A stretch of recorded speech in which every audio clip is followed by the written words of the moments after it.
తెలంగాణలో అసెంబ్లీ ఎన్నికలకు సమయం మరింత దగ్గర పడుతున్న వేళ ప్రచారాలతో ప్రధాన పార్టీల నాయకులు హోరెత్తిస్తున్నారు. ముఖ్యంగా బీజేపీ నాయకులు ప్రచార జోరు వేరే లెవెల్ కి చేరుకుంది. ఢిల్లీ అగ్రనేతలు, ఇతర రాష్ట్ర బీజేపీ సీఎంలు, నాయకులు బీజేపీ గెలుపు కొరకు ధీటుగా ప్రచారం సాగిస్తున్నారు. తెలంగాణలో ఎన్నడూ లేని విధంగా బీజేపీ విస్తృతంగా ప్రచారం చేస్తుంది. ఓ పక్క బీసీని సీఎం చేస్తానంటూ బలం పుంజుకుంటున్న కమలం పార్టీ, మరోవైపు రైతులు, మహిళలకు అంతే ప్రాధాన్యతను ఇస్తూ ప్రజా ఆదరణ పొందుతుంది. రాష్ట్రంలో ఎక్కడ చూసినా కమలదళం ప్రచారంలో ఎక్కడా తగ్గట్లేదన్నట్లు బీజేపీ హామీలను, మేనిఫెస్టోను వివరిస్తూ ప్రజల నాడి తెలుసుకునే ప్రయత్నంలో నిమగ్నమయ్యారు.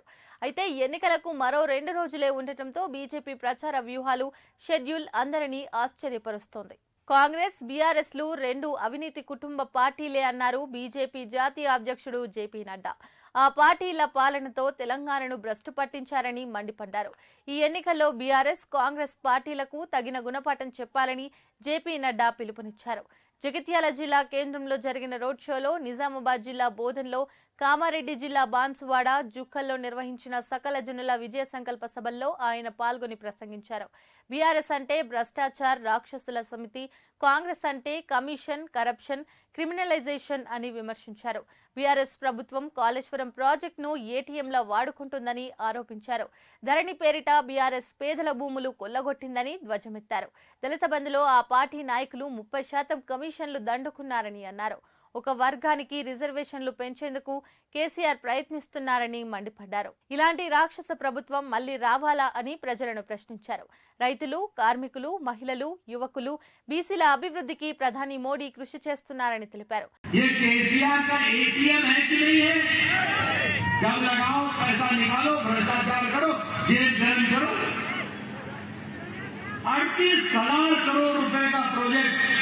आज 1,40,20,000 करोड़ का हो गया।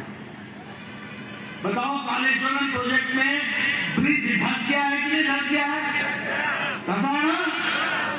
अब तुमने 30 तारीख को बीआरएस को धसा देना, नीचे कर देना।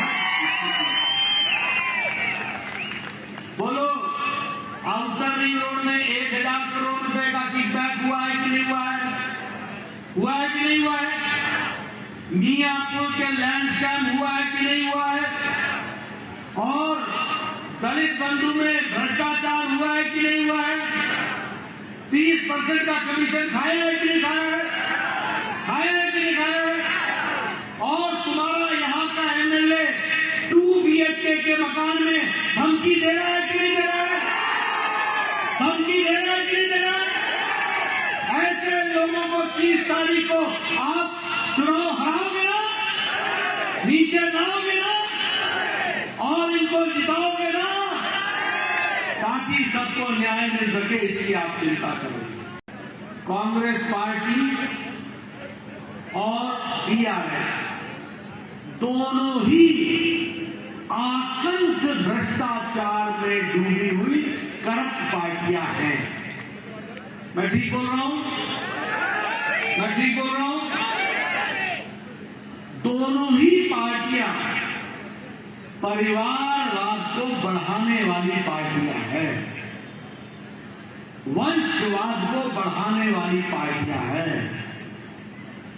दोनों ही पार्टियों में मैं, मेरा बेटा, बेटे के बाद मेरा दामाद, दामाद के बाद मेरी बेटी, बेटी के बाद मेरा पोता, पोता के बाद मेरा परपोता, मेरे ही परिवार का आना चाहिए। बाकी आप सब लोग तालियां बजाओ और कुछ मत करो। बोलो, ऐसी पार्टियों को आने देना है क्या? आने देना है क्या? 9 ఏళ్ల కిందట మీ ఫోన్లపై మేడ్ ఇన్ చైనా అని ఉండేదని, ఇప్పుడు మేడ్ ఇన్ ఇండియా అని వస్తుందన్న జేపీ నడ్డా రానున్న రోజుల్లో మేడ్ ఇన్ భారత్ గా మారుతుందని స్పష్టం చేశారు. దేశంలో ఈ మార్పును యువత గమనించాలని కోరారు. రాష్ట్రంలో అధికారంలోకి రాగానే ధరణి పోర్టల్ను రద్దు చేసి మీ భూమి యాప్ను అందుబాటులోకి తీసుకొస్తామని స్పష్టం చేశారు. 6 నెలల్లో 2,50,000 ఉద్యోగాలు భర్తీ చేస్తామని హామీ ఇచ్చారు. కళాశాల విద్యార్థులకు ఉచితంగా ల్యాప్టాప్లు పంపిణీ చేస్తామని, పెట్రోల్, డీజిల్ ధరలు తగ్గేలా చూస్తామని నడ్డా పేర్కొన్నారు. ఆయా కార్యక్రమాల్లో కోరుట్ల, జగిత్యాల, బోధన్, బాన్సువాడ, జుక్కల్ బీజేపీ అభ్యర్థులు ధర్మపురి అరవింద్, శ్రావణి, వడ్డీ మోహన్ రెడ్డి, ఎండెల లక్ష్మీనారాయణ, అరుణతార, పార్టీ జగిత్యాల, నిజామాబాద్ జిల్లాల అధ్యక్షులు సత్యనారాయణరావు, బాస్వా లక్ష్మీ నర్సయ్య తదితరులు పాల్గొన్నారు. मोदी जी के प्रधानमंत्री काल में देश आगे बढ़ा कि नहीं बढ़ा?